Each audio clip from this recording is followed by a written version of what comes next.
بسم اللہ الرحمن الرحیم۔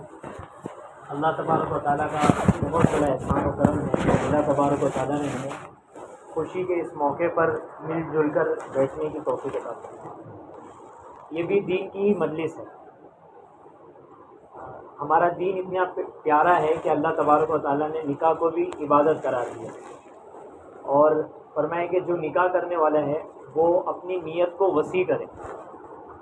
صرف شادی کرتے ہیں دنیا میں زندگی گزارنے کے لیے بیوی ہونا ضروری ہے اس لیے میں شادی کر رہا ہوں، یہ نیت نہ ہو، بلکہ نیت یہ ہو کہ یہ تمام انبیاء کی سنت ہے اور حضور اکرم صلی اللہ علیہ وسلم کی سنت ہے، اس لیے میں نکاح کر رہا ہوں۔ اپنے آپ کو گناہوں سے بچانے کے لیے اور عفت اور پاک دامنی حاصل کرنے کے لیے میں نکاح کر رہا ہوں۔ نیک صالح اولاد کے حاصل کرنے کے لیے میں نکاح کر رہا ہوں، جو دنیا میں میرے لیے عزت کا ذریعہ بنے اور آخرت میں میرے لیے صدقہ جاریہ بنے، درجات کی بلندی کا ذریعہ بنے، مغفرت کا ذریعہ بنے۔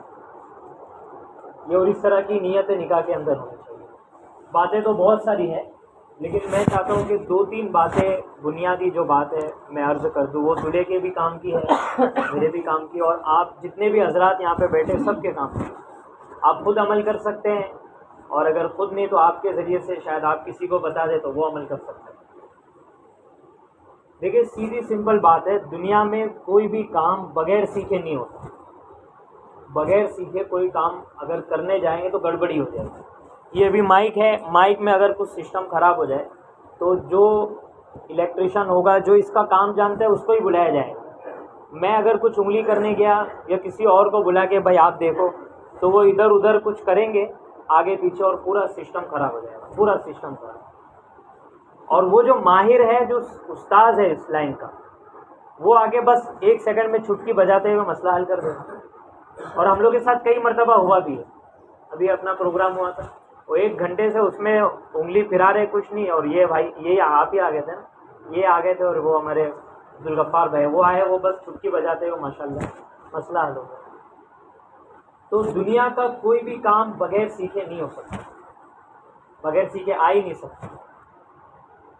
گاڑی بھی بغیر سیکھے نہیں چلائی جا سکتی، نہیں چلے گی گاڑی۔ تو آپ سوچئے کہ نکاح کے بعد کی جو زندگی ہے، پوری لائف ہے، پوری لائف، یہ بغیر سیکھے ہم کیسے گزار سکتے ہیں؟ ایک بات تو یہ آپ ہم لوگ اس بات کو سمجھیں کہ بھائی نکاح کے بعد کی لائف کہ بیوی کے ساتھ کیسے زندگی گزاری جاتی ہے اور بیوی اپنے شوہر کے ساتھ کیسے زندگی گزارے۔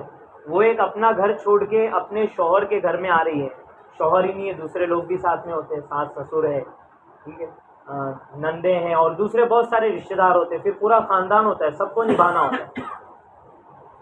اس کو وہ ساری چیزیں سیکھنی پڑتی ہے، سیکھے بغیر کرنے جائیں گے تو نہیں ہو پائے گا۔ چھوٹی چھوٹی باتیں بھی بہت بڑی اور مشکل ہو جائے گی، اور اگر سیکھ لیں گے نا تو بڑی بڑی باتیں بھی چٹکی بجا کے حل ہو جائے گی بہت آسانی سے۔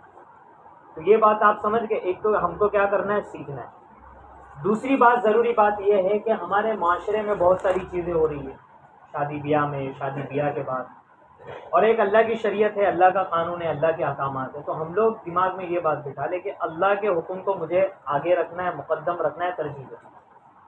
معاشرہ، رسم رواج، لوگ کیا بولتے ہیں، یہ دوسرے نمبر پر۔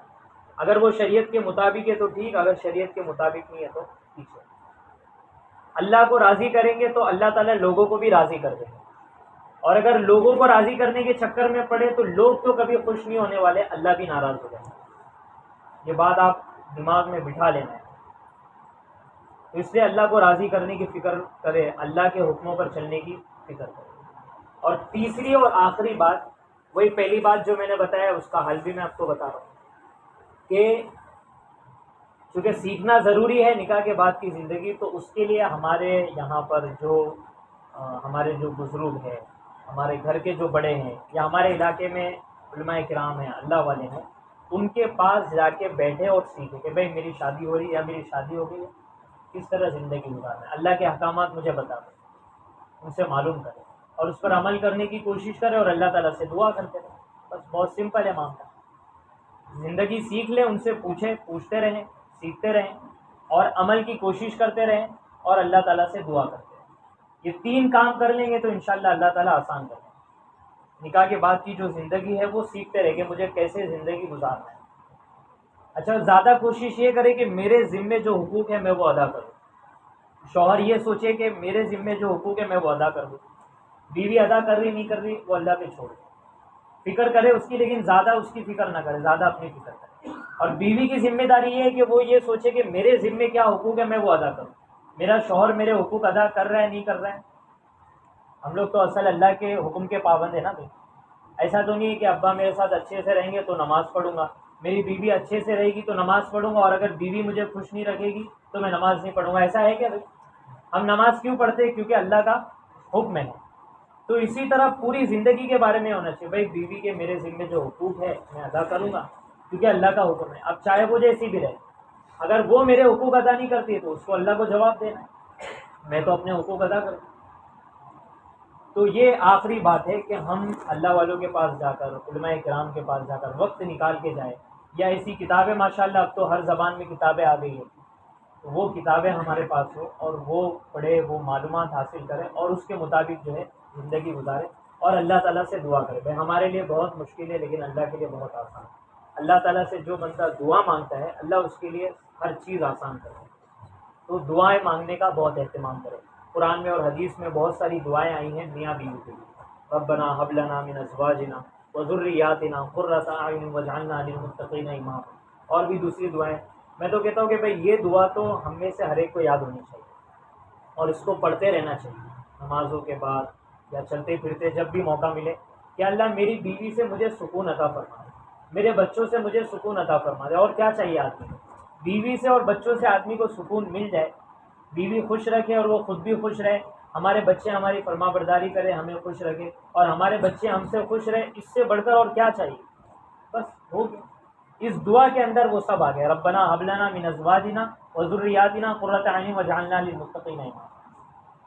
اور بھی دوسری دعائیں ہیں، بچوں کے لیے بھی دعائیں، ربی هب لی من الصالحین، ربی هب لی من لدنک ذریۃ طیبہ انک سمیع الدعاء، ربی اجعلنی مقیم الصلاۃ ومن ذریتی ربنا وتقبل دعاء، کہ اللہ میری اولاد کو نیک صالح بنا، میری اولاد کو نمازی بنا۔ انبیاء علیہ السلام کی دعائیں، اپنی اولاد کے لیے دعائیں کر رہے ہیں، اللہ میرے بیٹے کو نمازی بنا، حالانکہ ان کی اولاد بھی انبیاء ہے، اسماعیل علیہ السلام، اسحاق علیہ السلام، پھر بھی دعا کر رہے ہیں۔ اور ہم لوگ اپنی اولاد کے لیے کتنی دعا کرتے ہیں کہ یا اللہ ہماری اولاد کو نمازی بنا۔ تو یہ آخری چیز یہ ہے کہ سیکھنے کے ساتھ ساتھ، عمل کرنے کے ساتھ ساتھ دعاؤں کا بھی بہت اہتمام کریں گے۔ بے شک انشاءاللہ اللہ تعالیٰ ہم